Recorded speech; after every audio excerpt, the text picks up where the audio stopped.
নমস্কার বন্ধুরা, দেখুন আজকে আমি রান্না করব চাল কুমড়ো দিয়ে ডাল দিয়ে নিরামিষ। এখন চাল কুমড়োটা আমার বৌমা এই দেখুন ছোট ছোট করে কেটে রেখেছে, আর সাথে একটু আলু কেটে রেখেছে।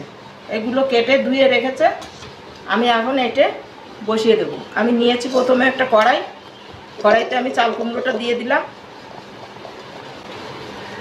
আলুটাও দিয়ে দিচ্ছি কিছু মুগ ডাল আমি একটু শুকনো খোলা বেজে ধুয়ে নিয়ে এসেছি, দিয়ে দিচ্ছি আমি স্বাদ মতো নুন। চাল কুমড়ো তো নুনটা একটু হিসাব করে দিতে হবে। 2 চামচ হলুদ গুঁড়ো, চামচও ছোট চামচ। আমি রান্নাটা সর্ষের তেল দিয়ে করবো, তাই দিয়ে দিচ্ছি এখন সর্ষের তেল। এবার আমি এটা ভালো করে মেখে নেব।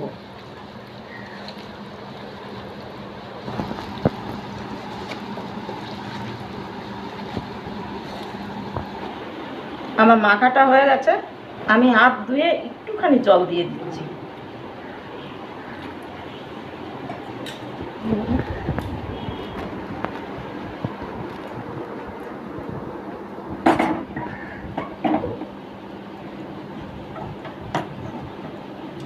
আমি গ্যাসটা ধরিয়ে দিলাম।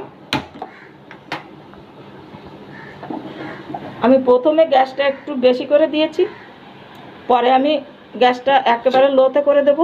এখন দিচ্ছি আমি ঢেকে।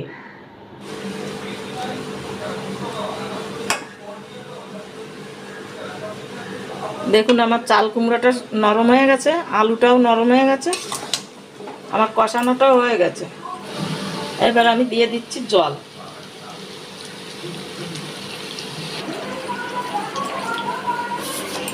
তেজপাতাটা আমি এরকম একটু গ্যাসে সেকে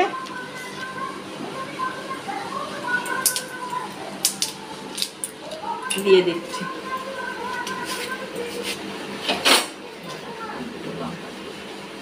আমি দিচ্ছি 2টো লাল লঙ্কা, কাঁচা লাল লঙ্কা একটুখানি ফেড়ে। এই চাল কুমড়ো আবার বেশি ঝাল হলে ভালো লাগবে না। আমার ডালটা সিদ্ধ হয়ে গেছে, আমি দিয়ে দিচ্ছি এবার 1 চামচ, এই চামচের 1 চামচ চিনি।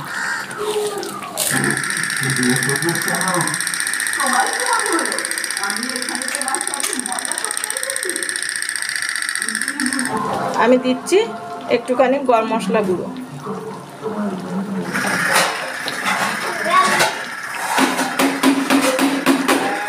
আমি এবার দিয়ে দিচ্ছি অল্প একটু ঘি।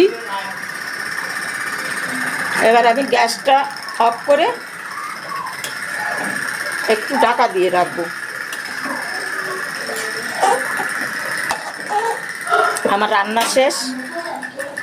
এই রান্নাটা এইভাবে আপনারা করে খেয়ে দেখবেন। নিরামিষ রান্না তো খুব ভালো লাগবে, নিরামিষও খুব ভালো লাগে যদি রান্নাটা ঠিকঠাক হয়। রান্না করে খেয়ে আমাকে একটু জানাবেন।